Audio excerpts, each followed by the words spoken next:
broader perspective. Public affairs segment, giving the masses a grasp of informative, educative, and entertaining updates on current issues while guiding them to follow the latest development in the society. Beam TV, a broader perspective. Safety is one thing that everyone holds so dear. In your house, on the road, anywhere you are, in the office. If you are not safe, I don't think you can do anything.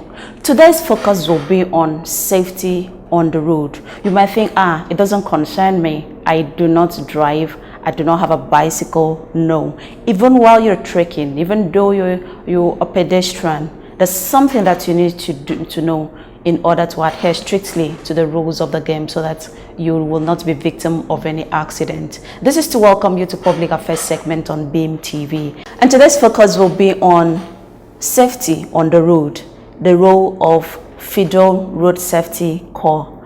We will go on a short break. When we return, we'll have the Corps Commander, Sunday E. Genekaru, that will tell us how we can stay safe, especially this period, this festive period. You know, if we want to take statistics, a lot of accidents happen during the festive period because people tend to be too excited, people tend to drink so much, and they lose control while on steering, and it can affect someone that is just passing by. So he will tell us what you should adhere to so that you can stay safe and sound. We'll be right back. Stay with us.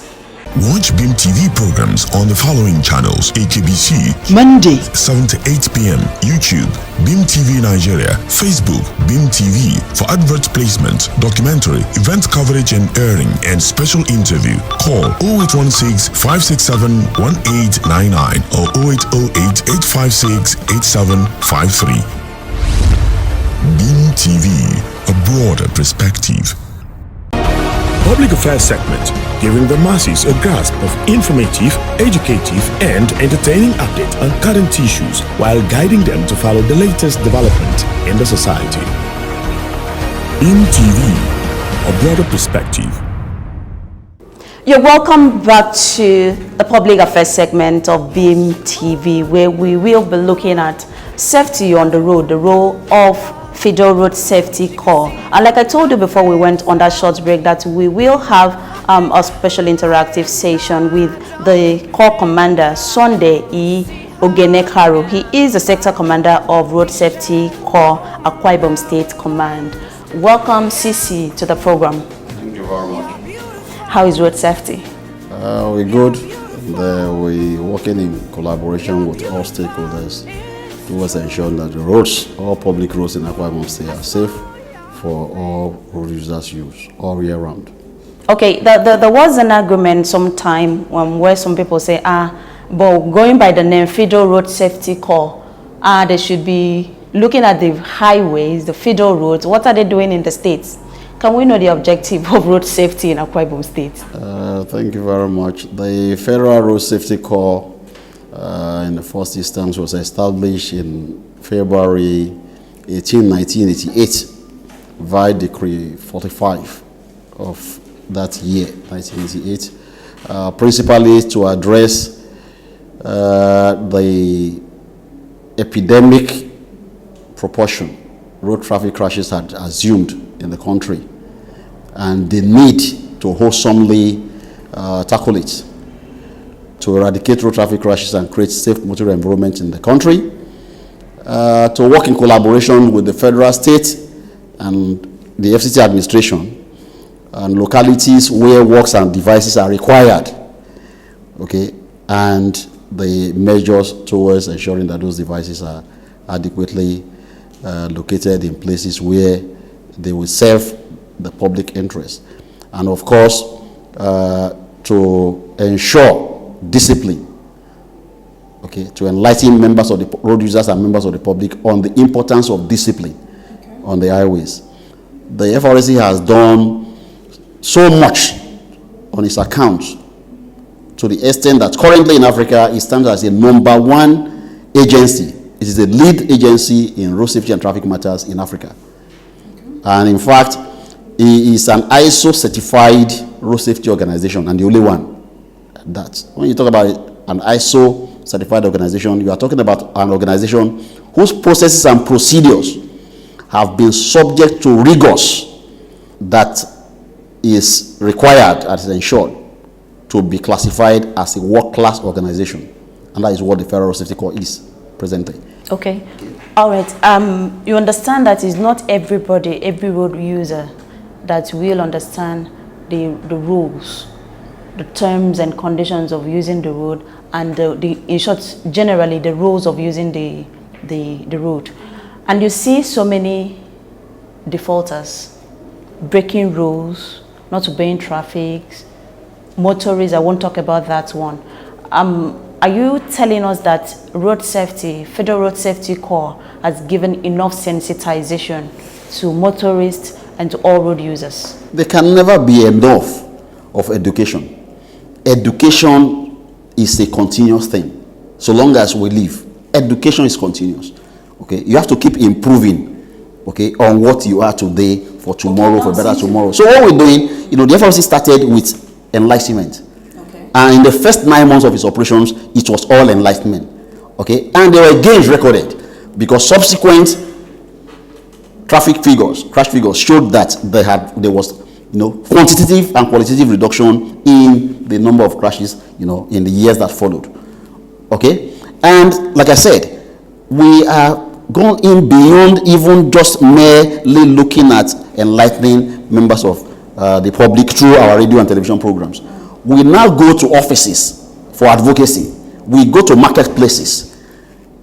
Okay, we go to places of worship to talk to the congregation on what they should do. We have been able, through doggedness, okay, to get the national, the Federal Ministry of Education through the National Council on Education to approve the inclusion of road safety education in the curricula of primary and secondary school up to GSS 3 level in the country.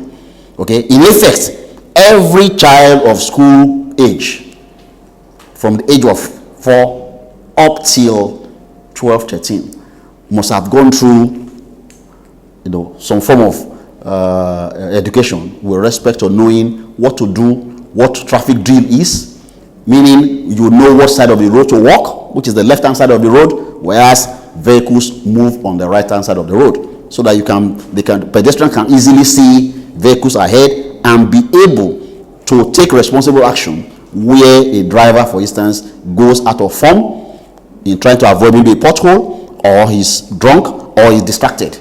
The pedestrian knows what to do. He knows what side of the road to walk. Okay?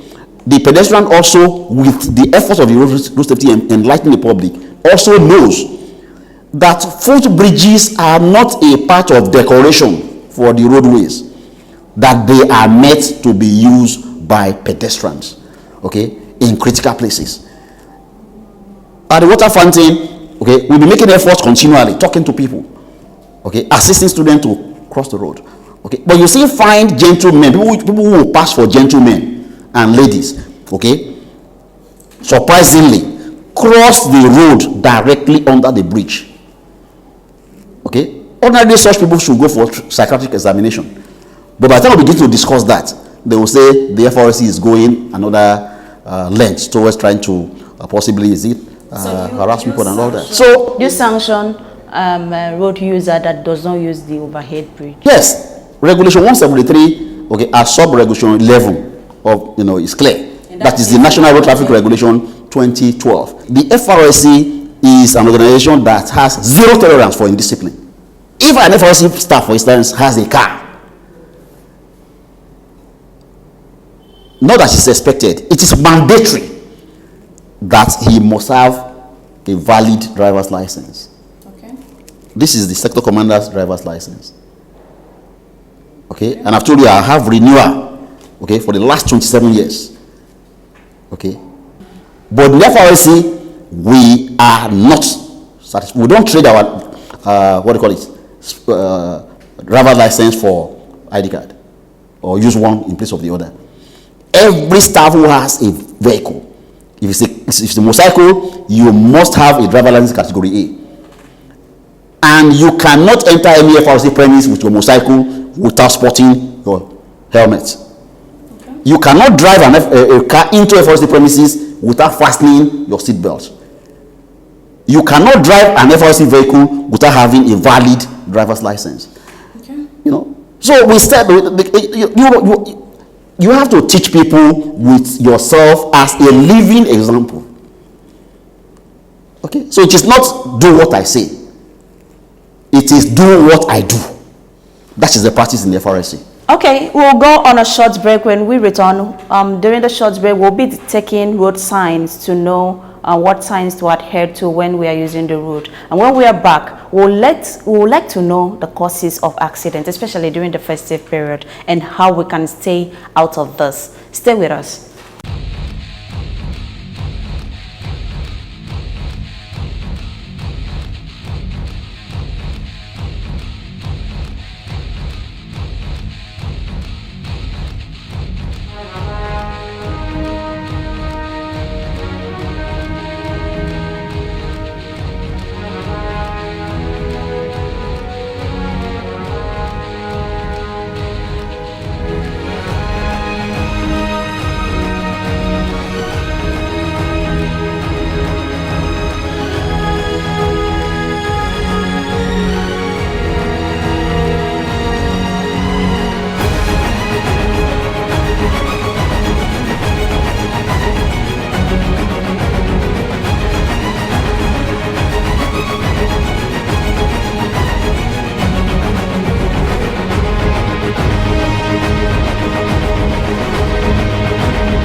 TV, a broader perspective.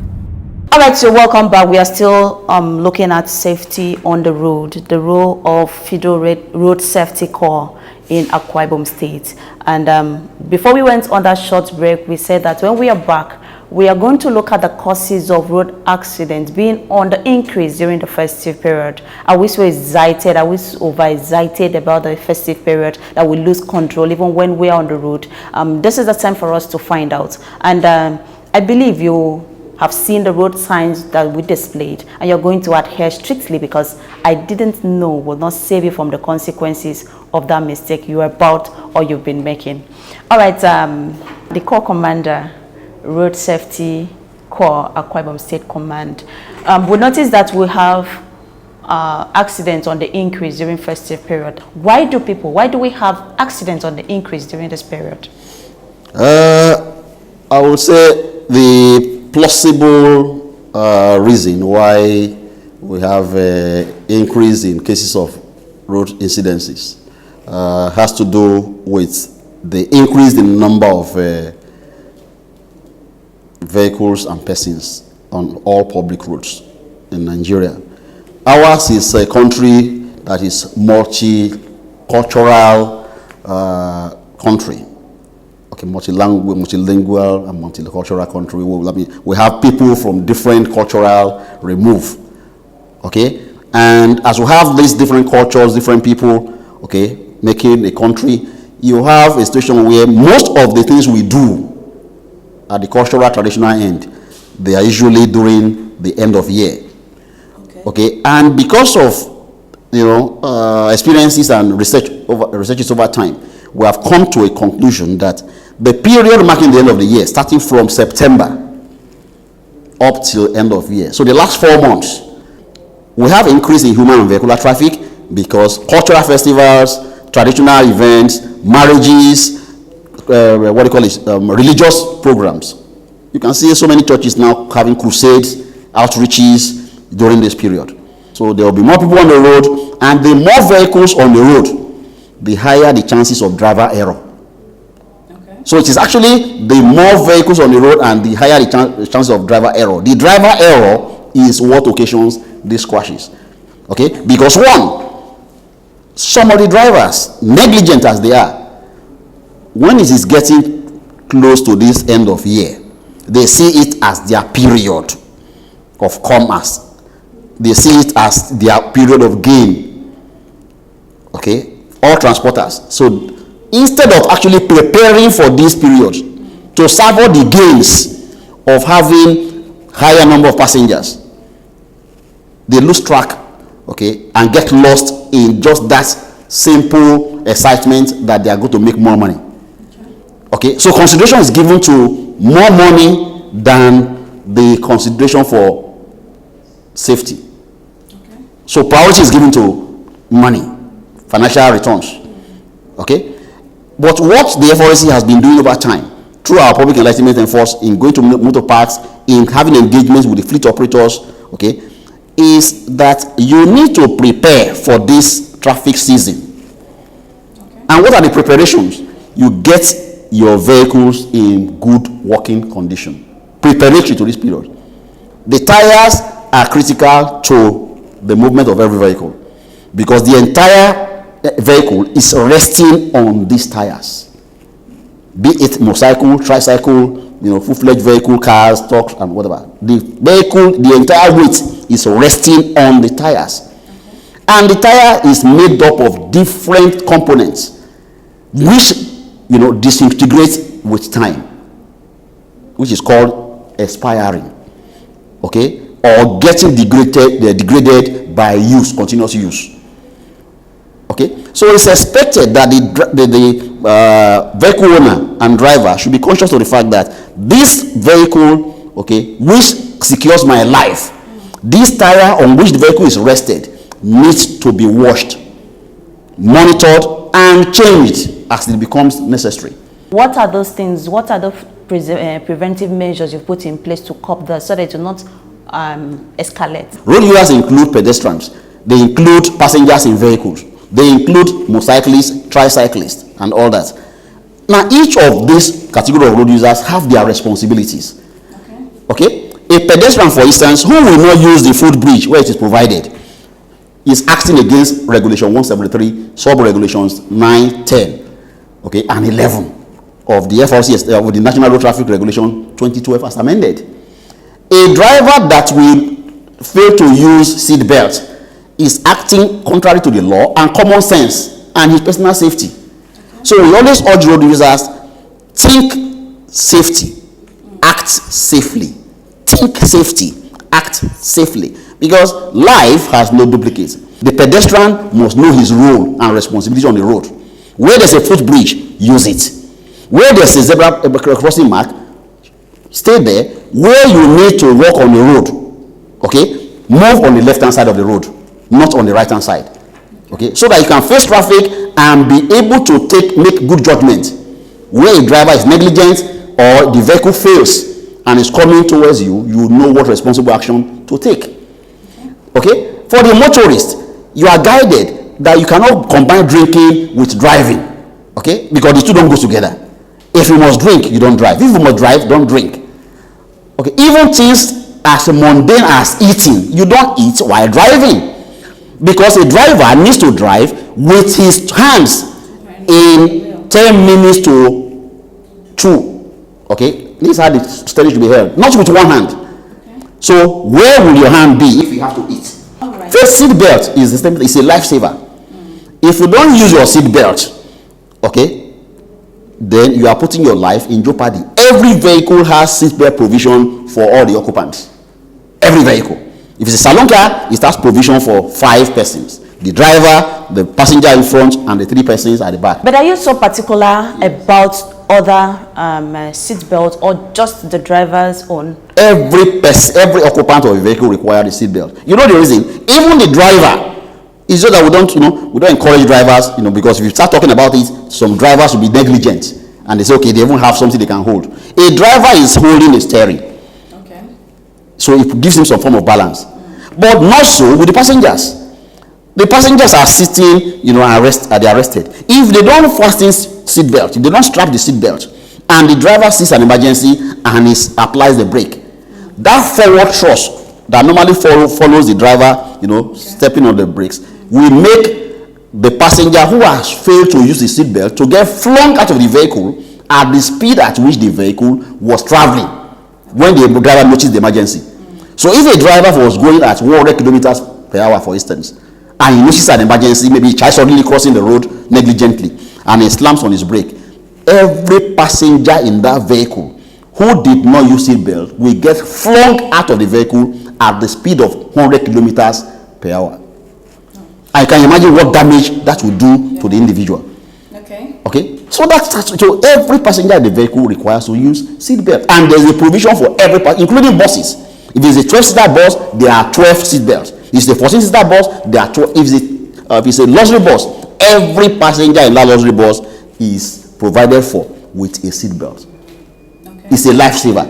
You see some drivers, it is when they see an FRC vehicle coming in the opposite direction, they are moving and use their seat belt too. Are you following? So it is not that they do not know, they are just negligent and undisciplined and indifferent. Thank you very much, Sector Commander. We are going to bring you up again so that you can tell us the sanction. If people don't know the consequences of every action they take, they may not desist from it. So we are going to bring on 2 different things: the sanction for each offense, and also to talk about the driver's license and the number plates. Okay.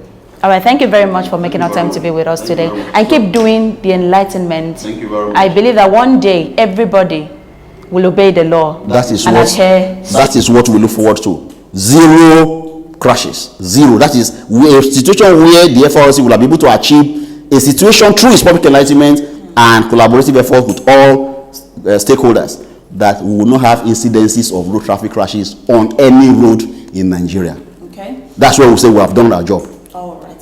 Thank you very much. And I believe you've heard what the road safety has said. Think safety and act safely. Life does not have duplicates. In case you have duplicates, maybe you can start selling your duplicate's life to another person. But if you don't, please try as much as possible to maintain safety and act safely. That is the slogan of the Federal Road Safety Corps. And I believe you've learned so much on this particular edition of Public Affairs segment on Beam TV. We're going to bring him back again to tell us the offenses, so that in case that Satan, that devil is tempting you, a lot of people, when they are caught, they say, oh man, it is the devil. So that before the devil tempts you, you will tell the devil, nah man, I won't be able to bear the consequences, and that will put you on track. And we are even told that resist the devil and he will flee from you. So when the devil comes, please resist the devil, because you will not be able to stand the consequences. All right, thank you very much. My name is Teal Blessing Ambrose. Don't forget to keep watching Beam TV.